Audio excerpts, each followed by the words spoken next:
할렐루야! 사랑하는 성도 여러분, 평안한 하루 보내고 계십니까? 오늘은 잠언 18장 말씀으로 함께 은혜를 나누고자 합니다. 제가 봉독하겠습니다. 무리에게서 스스로 갈라지는 자는 자기 소욕을 따르는 자라. 온갖 참 지혜를 배척하느니라. 미련한 자는 명철을 기뻐하지 아니하고 자기의 의사를 드러내기만 기뻐하느니라. 악한 자가 이를 때에는 멸시도 따라오고 부끄러운 곳이 이를 때에는 능욕도 함께 오느니라. 명철한 사람의 입의 말은 깊은 물과 같고 지혜의 샘은 솟구쳐 흐르는 내와 같으니라.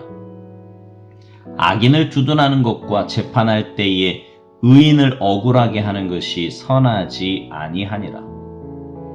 미련한 자의 입술은 다툼을 일으키고 그의 입은 매를 자청하느니라. 미련한 자의 입은 그의 멸망이 되고 그의 입술은 그의 영혼의 그물이 되느니라. 남의 말하기를 좋아하는 자의 말은 별식과 같아서 뱃속 깊은 데로 내려가느니라. 자기의 일을 게을리하는 자는 패가하는 자의 형제니라. 여호와의 이름은 견고한 망대라. 의인은 그리로 달려가서 안전함을 얻느니라. 부자의 재물은 그의 견고한 성이라. 그가 높은 성벽같이 여기느니라. 사람의 마음의 교만은 멸망의 선봉이요 겸손은 존귀의 길잡이니라. 사연을 듣기 전에 대답하는 자는 미련하여 욕을 당하느니라. 사람의 심령은 그의 병을 능히 이기려니와 심령이 상하면 그것을 누가 일으키겠느냐. 명철한 자의 마음은 지식을 얻고 지혜로운 자의 귀는 지식을 구하느니라. 사람의 선물은 그의 길을 넓게 하며 또 존귀한 자 앞으로 그를 인도하느니라. 송사에서는 먼저 온 사람의 말이 바른 것 같으나 그의 상대자가 와서 밝히느니라. 제비 뽑는 것은 다툼을 그치게 하여 강한 자 사이에 해결하게 하느니라. 노엽게 한 형제와 화목하기가 견고한 성을 취하기보다 어려운즉 이러한 다툼은 산성 문빗장 같으니라. 사람은 입에서 나오는 열매로 말미암아 배부르게 되나니 곧 그의 입술에서 나는 것으로 말미암아 만족하게 되느니라. 죽고 사는 것이 혀의 힘에 달렸나니 혀를 쓰기 좋아하는 자는 혀의 열매를 먹으리라. 아내를 얻는 자는 복을 얻고 여호와께 은총을 받는 자니라. 가난한 자는 간절한 말로 구하여도 부자는 엄한 말로 대답하느니라. 많은 친구를 얻는 자는 해를 당하게 되거니와 어떤 친구는 형제보다 친밀하니라. 아멘.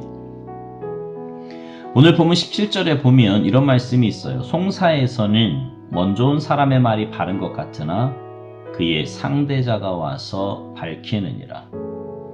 재판할 때 한쪽 이야기를 들어보면 그 사람 말이 맞는 것 같아요. 근데 상대방이 와서 그 사람의 이야기를 들어보면 그것도 맞는 것 같단 말이죠.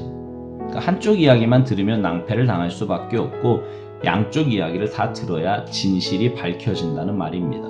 여러분, 이건 우리의 삶에서도 그렇지 않습니까? 한쪽 이야기만 들으면 그 사람 말이 정말 다 맞는 것 같아요. 근데 문제는 뭐예요? 우리는 늘 내가 듣고 싶어 하는 이야기만 듣는다는 겁니다. 나와 가까운 사람의 이야기, 소위 말해서 내 편이라고 생각하는 사람의 이야기를 듣는단 말이죠. 그러다 보니 당연히 상대방의 처지나 상황은 고려하지 않고요. 나도 모르게 어느새 상대방을 비난하고 비판하고 있다는 겁니다.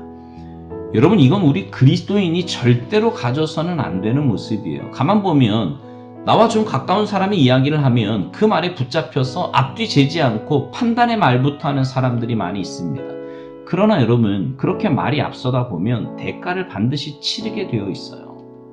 그래서 우리는 말을 들을 때 그 사람이 아무리 나와 가까운 사람이라고 해도 그 말이 정말인지 아닌지 확인해 봐야 합니다. 더 정확하게 말하면 내가 어떤 말을 들을 때 그 말이 지금 말하는 사람의 사심과 감정이 들어가 있는 말인지 아닌지를 분별할 줄 알아야 한다는 거예요. 그러려면 객관적으로 말을 듣는 훈련이 필요합니다. 그리고 정말 판단을 해야 할 상황이라면 상대방의 말도 들어볼 줄 아는 여유와 지혜도 필요합니다. 그래야 말에 실수가 없고 판단자의 자리에 앉는 엄청난 잘못도 저지르지 않을 수 있는 거예요.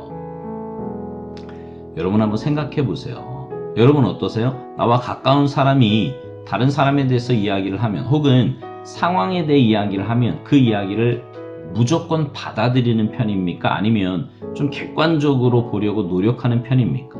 물론 나와 가까운 사람의 말이 맞을 수 있어요. 그러나 아무리 맞는 말이라고 해도 그 말이 덕스럽지 못하고 개인이나 공동체에 유익이 되지 못한다고 하면 우리는 나한테서 그칠 줄도 알아야 합니다. 공동체에서 말을 많이 하면 할수록 악한 원수마귀가 틈타기 딱 좋지요. 그래서 하나님은 중요한 사건이 있을 때 이스라엘 백성들에게 요구하신 게 뭐예요? 침묵이었어요. 홍해 앞에서도 그랬고 여리고 앞에서도 그랬습니다. 가만히 있으라, 침묵하라, 잠잠하라. 이게 하나님의 명령이었다고요. 왜요? 말은 하면 할수록 어느새 내가 판단자의 자리에 가 있기 때문입니다. 오늘 저는 여러분과 두 가지를 나눴어요. 먼저는 객관적으로 듣는 훈련을 하자는 겁니다. 아무리 가까운 사람의 말을 해도, 아무리 내가 탐탁지 않게 생각하는 사람에 대한 말이라고 해도 객관적으로 드러나지 않는 일에 대해서는 판단하지 말자는 겁니다. 그리고 혹 객관적으로 드러난 일이라고 해도 그것이 덕스럽지 못하고 공동체에 유익이 되지 못한다면 나에게서 그치라는 겁니다. 내가 들은 것에서 그쳐야 한다는 거지요.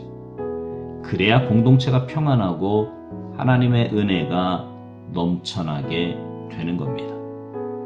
사랑하는 성도 여러분, 우리 세상 사람들과는 좀 다른 모습으로 삽시다.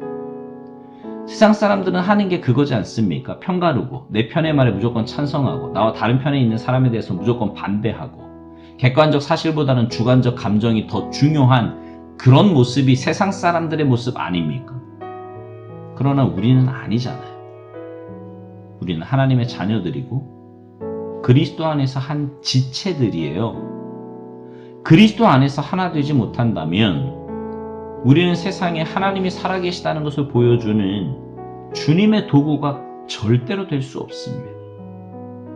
주님께 쓰임받지 못한다 이 말이에요. 바라기는 여러분 모두가 주님 주신 지혜를 가지고 올바른 판단력으로 살아가게 되기를 바랍니다. 그래서 여러분을 통해 여러분이 속한 공동체가 하나가 되고 은혜와 사랑이 넘치는 복된 공동체가 되기를 주님의 이름으로 축복합니다.